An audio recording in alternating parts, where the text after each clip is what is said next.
আপনি কি এটা বলার জন্য আনছেন নাকি? হ্যাঁ? মানে অনেকেই তো না না, আপনি কেন বললেন?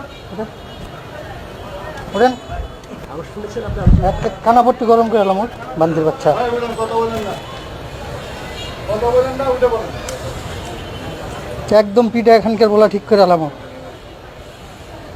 হ্যাঁ মারানির বলা তো রাষ্ট্রবিরোধী কথা চলছে, একদম পিঠা লোলা গেলাম।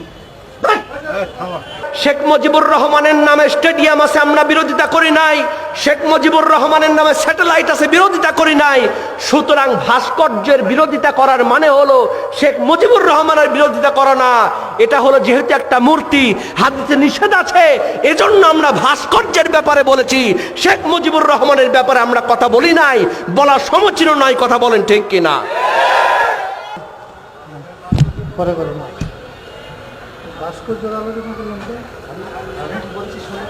যে আলোচনা কেন করলেন? আপনি কি এটা বলার জন্য আনছেন নাকি? হ্যাঁ?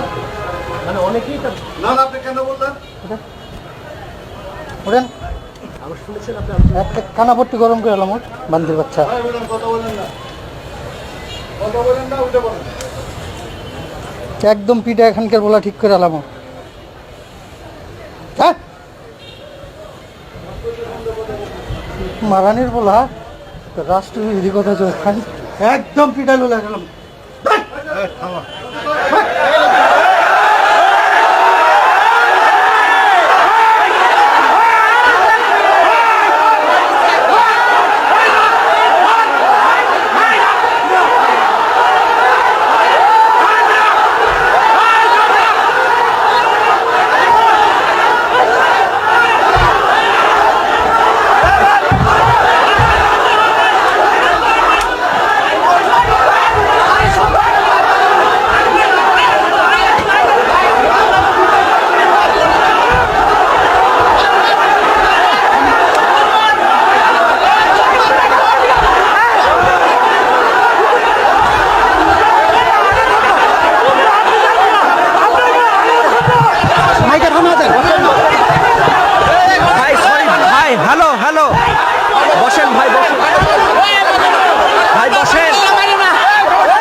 মরা লাগবে, কথা বলেন ঠিক কিনা? হযরতে খাদিজা রাদিয়াল্লাহু তাআলা আনহা চোখের পানি ফেলে ফেলে কাঁদতেছেন। আল্লাহর নবী বললেন, খাদিজা কিসের জন্য তুমি কাঁদো? কয়, ইয়া রাসূলুল্লাহ, ইয়া হাবিবাল্লাহ, আমি কাঁদতেছি কারণটা হলো আমার বড় ভয় হয় আমাকে যখন মারা যাব, আমাকে যখন কাফনের কাপড় পরায় দেয়া হবে, ও নবী দুনিয়ার কোন সাধারণ কাপড় দিয়ে আমি খাদিজার কাফনটা বানাবেন না। আপনি যেই জুব্বা ব্যবহার করেন, আপনি যেই চাদর গায়ের মধ্যে ব্যবহার করেন, আমি রাসূল কথা দিয়া দিলাম আপনার কাছে ওই জুব্বাটা দিয়া আমি খাদিজার লাশটা আপনি দাফন করায়া দেবেন। সুবহানাল্লাহ। বন্ধুরা আমার, গভীর মনোযোগ দিয়ে ওয়াজটা বোঝার চেষ্টা করেন। হযরত খাদিজা বলতেছেন, ইয়া রাসূলুল্লাহ, আমার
সম্মানিত মুসলিম, আপনাদের কিছুক্ষণ আগে এখানে হুজুরের সঙ্গে এক ভদ্রলোকের একটু কথা কাটাকাটি হয়েছিল।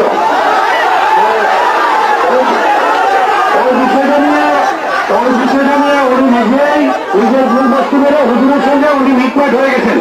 আপনাদের মনের ভেতরে এটা নিয়ে আর কোনো কষ্ট রাখবেন না। দয়া করে হুজুরের বক্তব্য শুনে হুজুরও এর মন থেকে বাদ দিয়ে দিচ্ছেন। আর ওনার কথা উনিও উনি যে পথে কথা বলছিলেন উনি সরে গেছেন। ওনাদের মধ্যে একটা ভুল বোঝাবুঝি হচ্ছিল, এটা নিয়ে আর যাতে কোনো ধরনের ভুল বোঝাবুঝি না হয় আপনারা আপনাদের মতো ওয়াজ শুনেন। আমরা আপনাদের নিরাপত্তার জন্য যতটুকু দরকার ইনশাল্লাহ করবো। আপনাদের কাছে অনুরোধ আপনারা দয়া করে কেউ আইন শৃঙ্খলা বিঘ্ন ঘটে এরকম কোনো কাজ করতে যাবেন না। আমরা আপনাদের নিরাপত্তার জন্য আসি, আপনাদের যতটুকু হেল্প করা দরকার ইনশাল্লাহ করবো, কিন্তু আমাদের